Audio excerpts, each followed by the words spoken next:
நம்ம இங்கே file foundation தான் பார்க்க போகிறோம். இங்கே வந்து பார்த்தீங்கன்னா பென்டகன் ஷேப் பைல் கேப் வந்து நம்ம இங்கே பார்க்க போகிறோம். பென்டகன் அப்படின்னும் போது 5 பைல் இருக்குது. ஒவ்வொரு பைலுக்கும் வந்து பார்த்தீங்கன்னா ஒரு கோஆர்டினேட் பாயிண்ட் கொடுப்பாங்க. கோஆர்டினேட் பாயிண்ட் அப்படிங்கிறது பைலோட சென்டர் பாயிண்ட்டு. ஸோ இந்த கோஆர்டினேட் பாயிண்ட்ஸை வச்சு தான் வந்து பார்த்தீங்கன்னா பைல் போடுவோம். பைலோட மிஷின்ஸ் வச்சு பைல் போடுவோம். பைல் கான்கிரீட் எல்லாம் போட்டு முடிச்சதுக்கப்புறம் வந்து பார்த்தோம் அப்படின்னா நம்ம வந்து பைல் கேப் கனெக்ட் பண்ணுவோம். பைல் கேப்புக்குள்ளே வந்து காலமை ப்ளேஸ் பண்ணுவோம். இந்த காலம் பாயிண்ட் பாருங்கள், சென்டரில் மார்க் பண்ணியிருக்கோம். அதாவது சென்டர் ஆஃப் மாஸ்ன்னு சொல்லுவாங்க.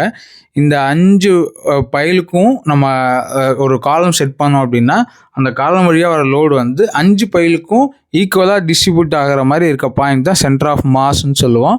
ஸோ அந்த பாயிண்ட்டுக்கு போகிற மாதிரி தான் நம்ம காலம் வந்து பொசிஷன் பண்ணோம். அப்படி தான் இங்கே மார்க் பண்ணி வச்சுருக்கோம். இப்படி நம்ம பண்ணும்போது பைல் கேப் மூலமாக லோடு வந்து பார்த்திங்கன்னா 5 பைலுக்கும் வந்து பார்த்திங்கன்னா ஈக்குவலாக டிஸ்ட்ரிபியூட் ஆகும். பைல் கேப் வந்து பார்த்திங்க அப்படின்னாக்கா பைல் வந்து பெரும்பாலும் கிளே சாயில் இருக்க இடங்களுக்கு அதிகமாக போடுவாங்க. இதுவும் கிளே சாயில் தான்.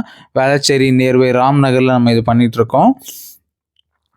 ஸோ நமக்கு வந்து பைல் ஃபவுண்டேஷன் வந்து பார்த்திங்கன்னா சேஃப் பேரிங் கெப்பாசிட்டி கம்மியாக இருக்க சாயில்களுக்கு பெரும்பாலும் நம்ம யூஸ் பண்ணுவோம். தேங்க்யூ. தேங்க்ஸ் ஃபார் வாட்சிங்.